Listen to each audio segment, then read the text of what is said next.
क्षमा करना सबके बस की बात नहीं, क्योंकि यह मनुष्य को बहुत बड़ा बना देती है।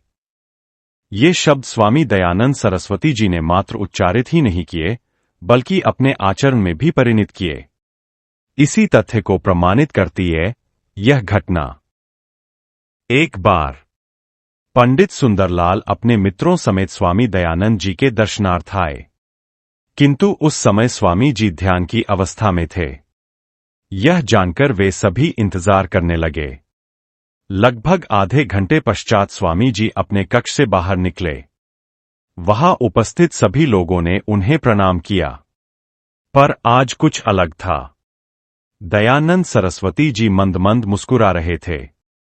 यह देखकर पंडित सुंदरलाल जी से रहा नहीं गया।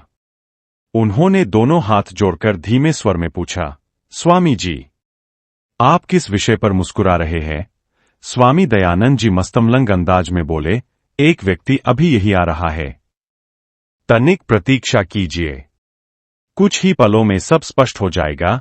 आधी घड़ी पश्चात ही एक ब्राह्मण महोदय वहां पहुंचे। उनके हाथ में मिष्ठान थे। उन्होंने दयानंद जी को वह मिठाई अर्पित की और उनसे भोग लगाने का आग्रह किया। उस ब्राह्मण के इस अनुनय पर स्वामी जी ने विचित्र लीला की। वे ब्राह्मण से बोले, लो लो, थोड़ी सी पहले तुम ग्रहण कर लो। यह सुनकर ब्राह्मण स्तब्ध रह गया। उसने लेने से मना कर दिया। स्वामी जी का स्वर पुनः गूंजा, पर अब इस गूंज में गंभीरता थी। स्वामी जी बोले, क्या हुआ? आप ग्रहण क्यों नहीं कर रहे? अब तो वह ब्राह्मण थरथर कांपने लगा। उसकी ऐसी दशा देखकर सभी लोग चकित थे। तब स्वामी दयानंद जी ने स्पष्ट किया, दरअसल यह ब्राह्मण मिठाई में विष मिलाकर लाया है। यही कारण है कि ग्रहण करने के नाम पर इसका अंग थरथरा रहा है। यह सुनते ही सुंदरलाल जी आवेश में आ गए। वे तुरंत पुलिस को सूचित करने लगे, किंतु दयालु दयानंद जी ने उन्हें ऐसा करने से रोक दिया।